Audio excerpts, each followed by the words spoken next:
Hello students, आज जो है हम रिजॉल्विंग पावर के बारे में बात करेंगे। रिजॉल्विंग पावर माइक्रोस्कोप की, टेलीस्कोप की, ग्रेटिंग की हो सकती है। रिजॉल्विंग पावर का जनरलाइज मीनिंग देखेंगे हम, होता क्या है।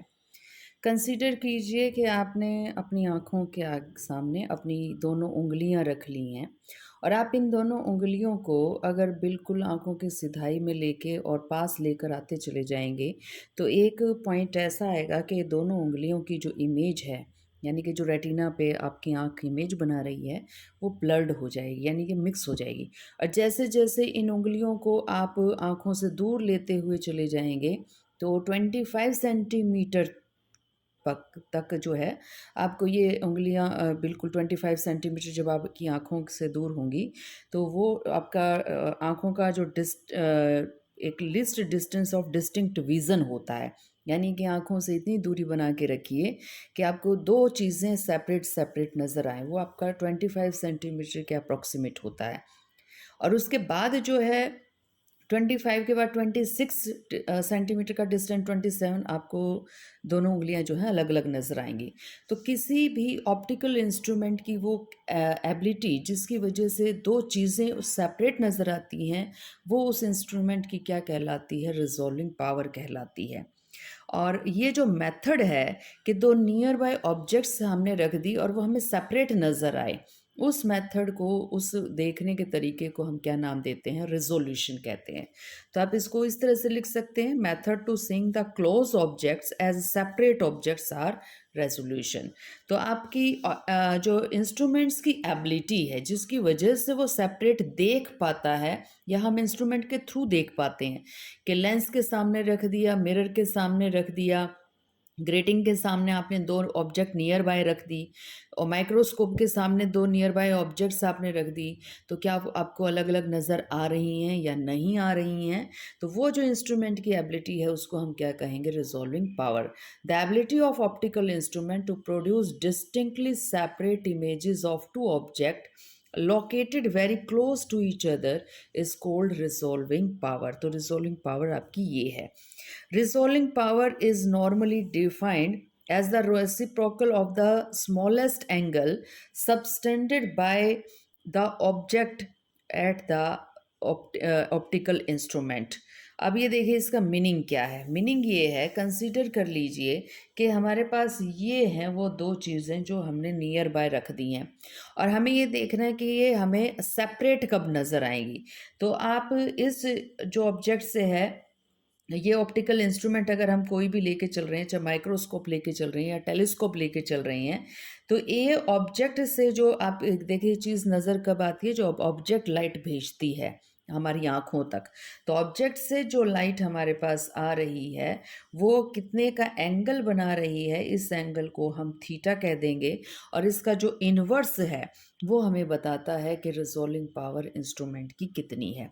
अब इसको थोड़ा-सा जनरलाइज़, इसको मैथमेटिकल टर्म्स में ना देख के, एंगल की टर्म्स में ना देख के, अगर मुझे फिज़िकली बताना हो, हमें फिज़िकली समझना हो कि क्यों हमें 2 चीज़ें कब नज़र आएँगी अलग-अलग और कब अलग-अलग नज़र नहीं आएँगी, तो उसके लिए हमें एक रेले क्राइटेरिया दिया गया है। इसके अकॉर्डिंग जो आपका लेंस है, उसको हम एक सर्कुलर एपर्चर की तरह कंसीडर करेंगे। अब देखिए कोई भी ऑप्टिकल इंस्ट्रूमेंट है, सारे के सारे इंस्ट्रूमेंट लगभग लेंसेज़ के बने हुए हैं। टेलीस्कोप में आप 2 लेंस लगाते हैं, ऑब्जेक्ट पीस और आई पीस। इसी तरह माइक्रोस्कोप में भी आपके पास ऑब्जेक्ट पीस, आई पीस होता है, कन्वेक्स लेंस लगे हुए होते हैं। तो उनको हम सर्कुलर एपर्चर कंसीडर कर लेते हैं and produce a diffraction pattern instead of point image. अब यहाँ पर हम डिफ्रैक्शन अब तक पढ़ते आ रहे हैं, तो हम उस डिफ्रैक्शन पैटर्न का ही यूज़ करेंगे।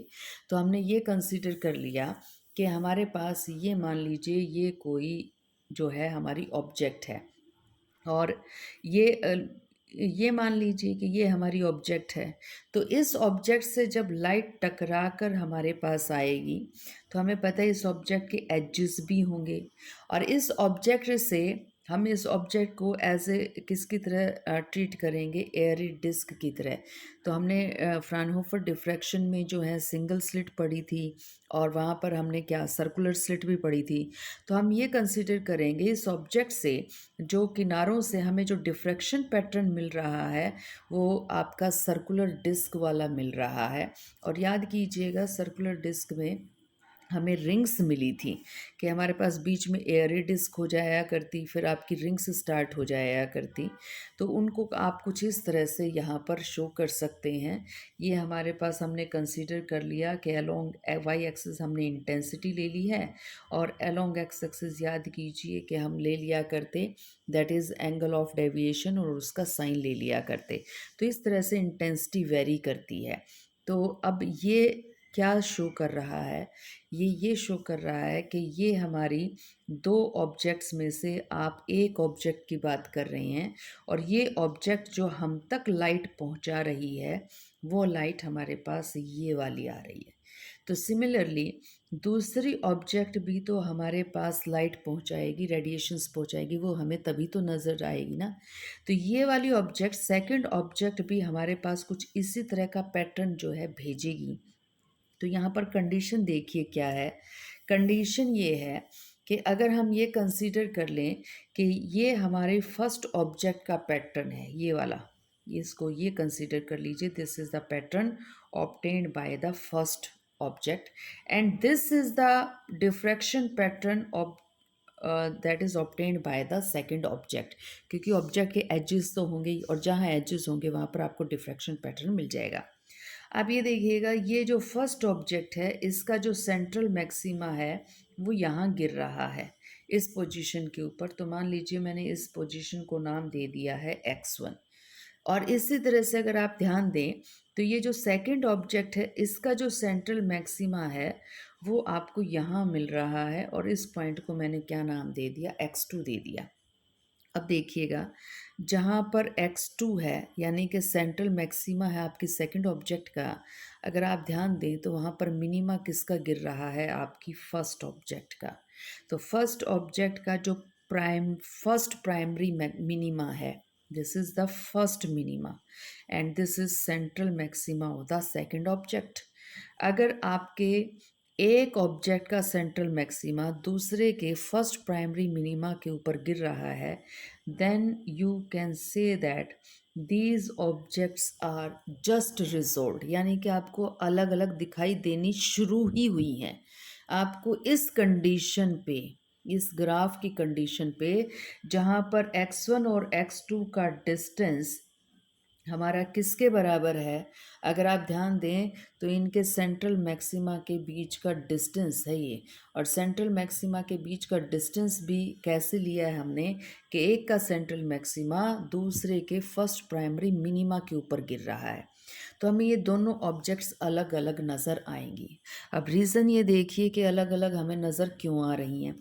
अब यहाँ पर ये हमारे पास क्या है, ये एक तरह का हमें जो है फर्स्ट ऑब्जेक्ट ने हमें रेडिएशंस भेजे थे, ये हमें सेकंड ऑब्जेक्ट ने रेडिएशन भेजे। अब यहाँ पर बीच में देखिएगा ये मिनिमा, यहाँ पर मुझे ब्राइटनेस नज़र आ रही है due to the first object.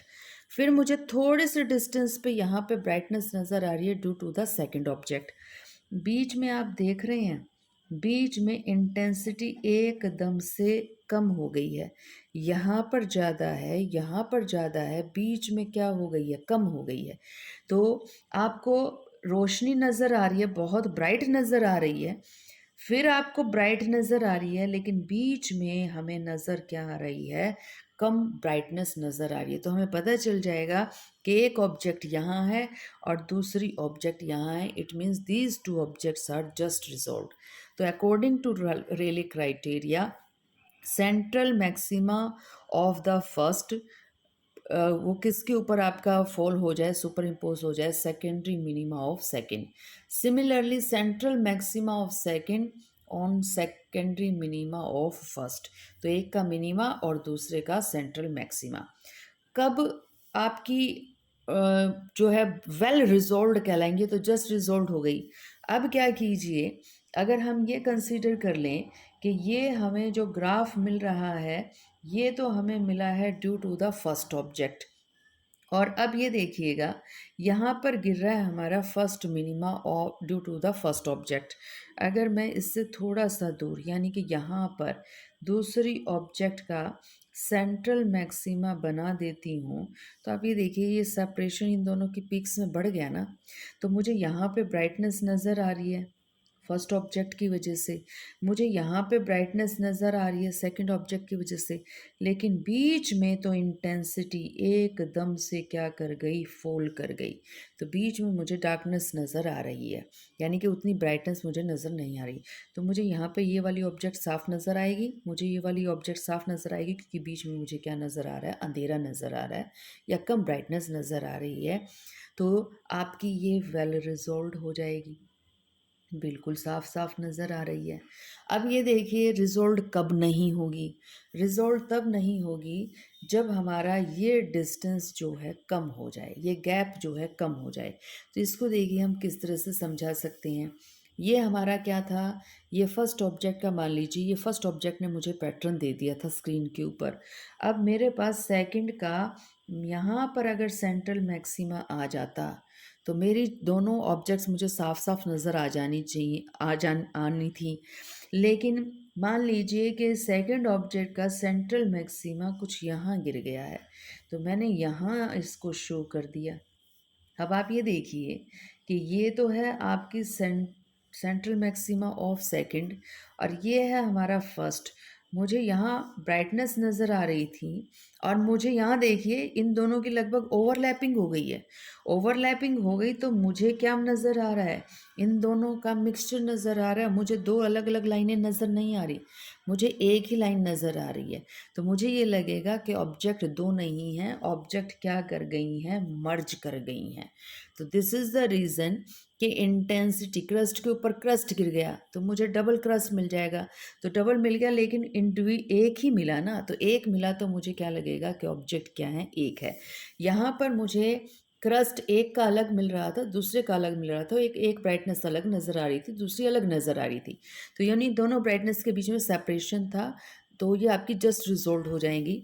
और इस सेपरेशन को आपने और भी बढ़ा दिया, तो अगर आपने और बढ़ा दिया तो ये क्या कहलाएंगी, वेल रिजॉल्व कहलाएंगी।